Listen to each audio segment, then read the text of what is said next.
It started like any other Thursday.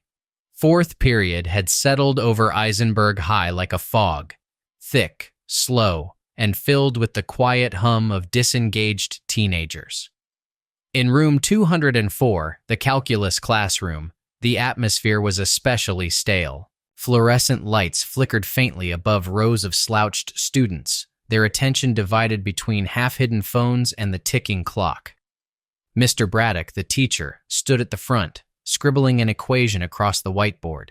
Tall and thin with sharp features and a clipped tone, he was known more for his sarcasm than his teaching. His reputation preceded him, dry, impatient, always ready with a pointed comment that danced just close enough to inappropriate to stir discomfort, but never close enough to be punished. He wasn't hated, not exactly. He was tolerated. Another fixture of the school, like the water-stained ceiling tile above the projector or the rattling vent that never got fixed. That day, the classroom smelled of worn-out sneakers, eraser dust, and the faint chemical tang of overused cleaning spray. Backpacks sagged beside desks. A few students tried to appear attentive, eyes flicking between notebooks and the board. Most were mentally elsewhere, texting under desks, gazing out the window, or simply drifting. Then it happened, the moment that would unravel something far greater than a day's boredom. Braddock capped his marker and turned to the class with a tired sneer. "Since clearly none of you are ready for this level of math," he said, voice laced with performative disappointment, "maybe we should ask someone more qualified." There was a pause. Then, with mock seriousness, he gestured toward the open classroom door. Everyone turned.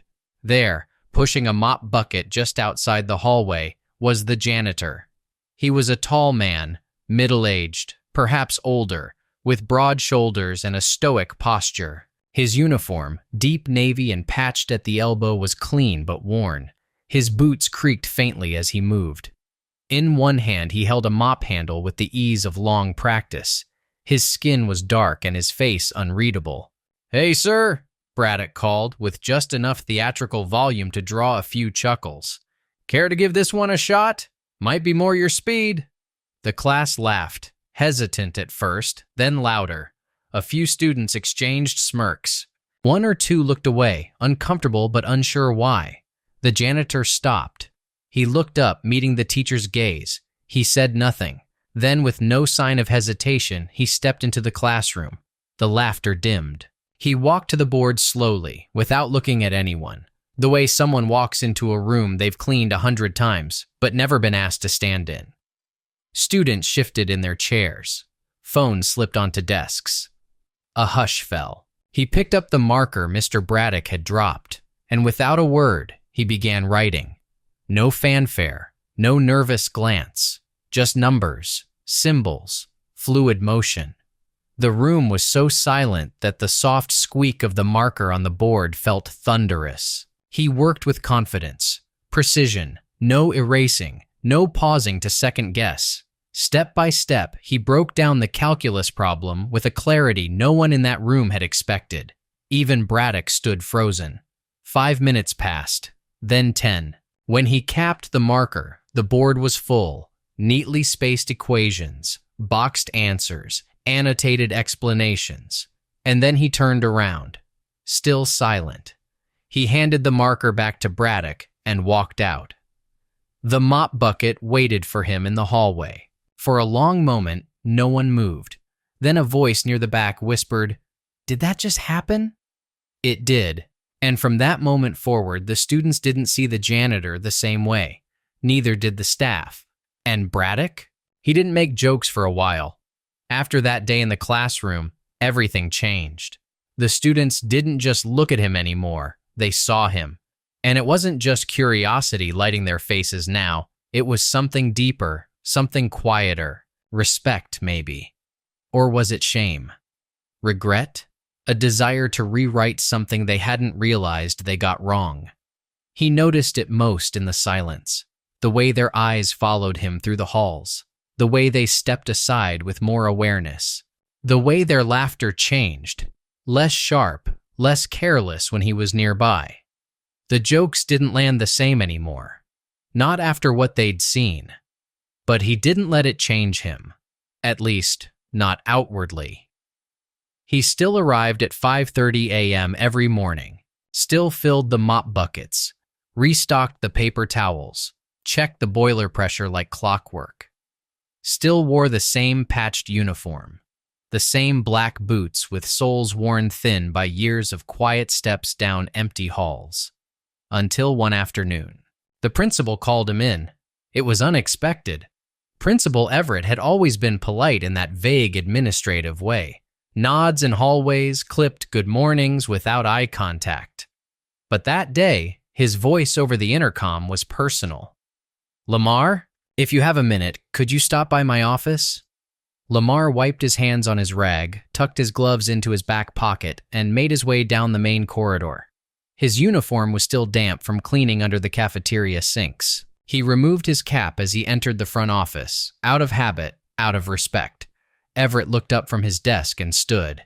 He extended a hand. "Lamar," he said, "thanks for coming." Lamar nodded once. "Of course." Everett gestured toward the seat across from him. "Please." It felt strange to sit here. This office wasn't meant for him. This seat wasn't meant for someone in overalls with calloused fingers, but he sat anyway. The principal leaned forward, elbows on the desk, hands clasped. "Can I ask you something?" Lamar nodded again. "Do you have a background in education or engineering?" There was no accusation in his tone, just genuine interest. Lamar hesitated. His gaze dropped to his hands. He rubbed a thumb across a scar on his knuckle, an old cut from a belt sander in another life. "I went to Purdue," he said quietly. Everett blinked. "Purdue?" "Mechanical engineering," Lamar continued. "Full ride." The principal leaned back, eyebrows raised. "You serious?" Lamar nodded. "Was." Everett didn't speak right away, so Lamar did something he hadn't done in a long time. He told the story. "I grew up in Gary, Indiana," he began. "Small house, leaky roof. Mom worked double shifts at the clinic.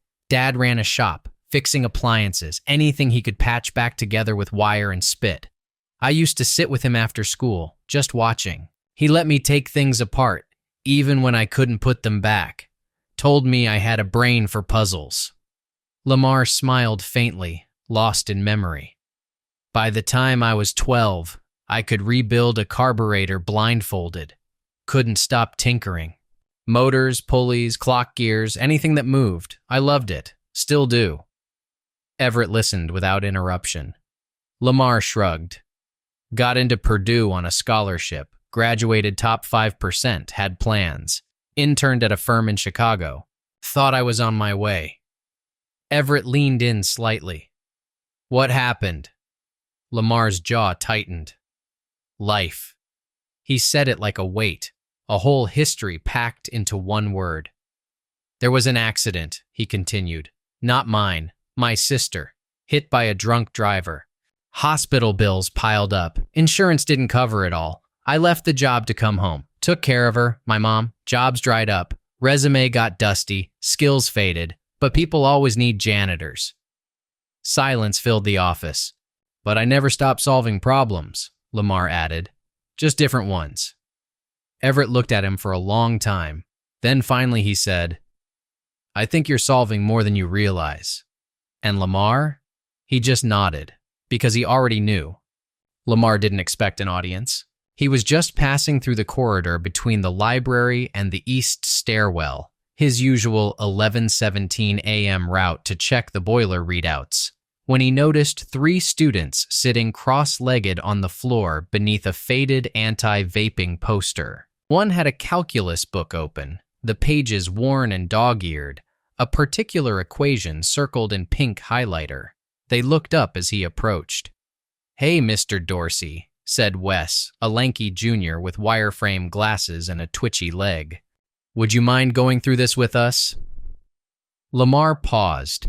He'd helped Wes before, once by the vending machines when a homework question had left the boy stumped and anxious. Now, Wes gestured toward the book like it was a peace offering. Lamar hesitated. "Don't you all have class?" We made time, said the girl beside him. Janie, who was always balancing 3 extracurriculars and still had time to organize canned food drives. And just like that, Lamar lowered himself onto the floor. No stage, no whiteboard, no gradebook.